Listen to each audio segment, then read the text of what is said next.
巴以冲突的越久，美国公信力就崩塌的越严重。这几天啊，美国的压力很大。在国内，大量美国民众抗议政府对以色列的援助；在中东，阿拉伯国家警告美国不要介入巴以冲突。在安理会上，美国刚刚否决了对巴勒斯坦的人道主义援助，就被其他国家的代表严厉批评。尤其是巴勒斯坦的一家医院被轰炸后，美国总统拜登不但没有对以色列谴责，竟然还宣传是巴勒斯坦人自己炸的。然后他们还和以色列拿出了很多证据，结果其他国家不仅不相信他们，还指责美国颠倒黑白，这是出乎美国意料之外的。他们作为世界老大，和以色列是攻防一致的合作伙伴。现在以色列被欺负，他们不仅没出面，还拿出了证据证明小弟没做。你们几个国家竟然还不相信？然而这就是事实。甚至卡塔尔半岛时报还指出啊，美国才是巴以冲突升级的罪魁祸首，让他们郁闷的不行啊。说实话，这还真怪不了别人啊，因为在历史上，美国和以色列是真干过这种事儿。比如以色列就曾经多次炸毁过巴勒斯坦的医院、学校和基础设施，甚至联合国的工作人员都没放过。我们中国也有人因此丧生。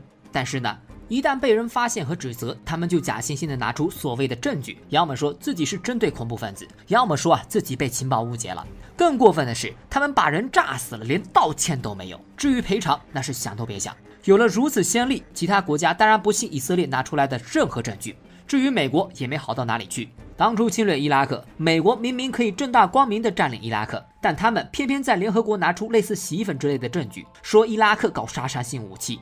事后被证明，这些证据不是伪造，就是夸大虚构的。在这次巴以冲突上也是，美国一方面说以色列占领加沙是一个大错误的事情，下一秒就把航母和飞机都开到巴勒斯坦附近，而且还要援助200亿美元给以色列。后来因为怕支持率下降，他还呼吁民众理解美国援助以色列。这下全世界都傻眼了，感情你知道以色列做的不对，然而你还要助纣为虐呀。总之，美国在巴以冲突中说一套做一套，不管以色列如何侵略加沙，美国都能给他们找到一个正当的理由。如果找不到，那干脆就直接不找了。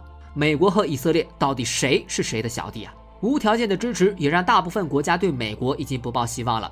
但是这么做没有后果吗？以前大家不敢说啥，那是因为美国的实力最强，大家能过就过啊。现在全球经济危机，美国自身难保，还要指鹿为马，其他国家怎么可能无动于衷啊？